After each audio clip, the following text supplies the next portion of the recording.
പാനിലേക്ക് ആവശ്യത്തിന് ഓയിൽ ഒഴിച്ചു കൊടുത്ത് 3 മുട്ടയും ഉപ്പും കൂടി ഇട്ട് കൊടുത്ത ശേഷം നന്നായി ഒന്ന് ഇളക്കി വേവിച്ചെടുത്ത് മാറ്റിവെക്കാം. ഇതേ പാനിലേക്ക് 5 ടേബിൾ സ്പൂൺ കുക്കിംഗ് ഓയിലും 1 ടീസ്പൂൺ പെരിഞ്ജീരകവും കൂടി ഇട്ട് കൊടുത്ത് മൂപ്പിച്ചെടുക്കാം.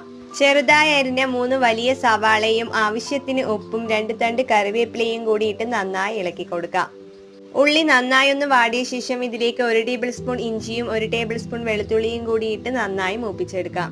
ഇതിലേക്ക് 1 ടേബിൾ സ്പൂൺ മല്ലിപ്പൊടിയും 1 ടേബിൾ സ്പൂൺ മുളക് പൊടിയും 1/2 ടീസ്പൂൺ മഞ്ഞൾപ്പൊടിയും 1/4 ടീസ്പൂൺ ഗരം മസാല പൊടിയും പിന്നെ അരച്ചു വെച്ച 2 തക്കാളിയും കൂടി ഇട്ട് ഇളക്കി കൊടുത്ത് 1 ടീസ്പൂൺ കാശ്മീരി ചില്ലി പൗഡറും കൂടി ഇട്ട് നന്നായി ഒന്ന് ഇളക്കിയെടുക്കാം. നന്നായി മിക്സായ ശേഷം ഇതിലേക്ക് 1 കപ്പ് വെള്ളവും കൂടി ഒഴിച്ചു കൊടുത്ത് നന്നായി തിളപ്പിച്ചെടുക്കാം. 1 പിടി മല്ലിയിലയും കൂടി ഇട്ട് കൊടുത്ത് നമ്മൾ നേരത്തെ പൊരിച്ചു വെച്ച മുട്ടയും കൂടി ഇതിൽ ചേർത്ത് കൊടുത്ത് നന്നായി തിളപ്പിച്ചെടുക്കാം. നന്നായി ഒന്ന് കുറുകി വന്നാൽ ഫ്ലെയിം ഓഫ് ചെയ്ത് അല്പം മല്ലിയിലയും കൂടി ഇട്ട് കൊടുത്ത്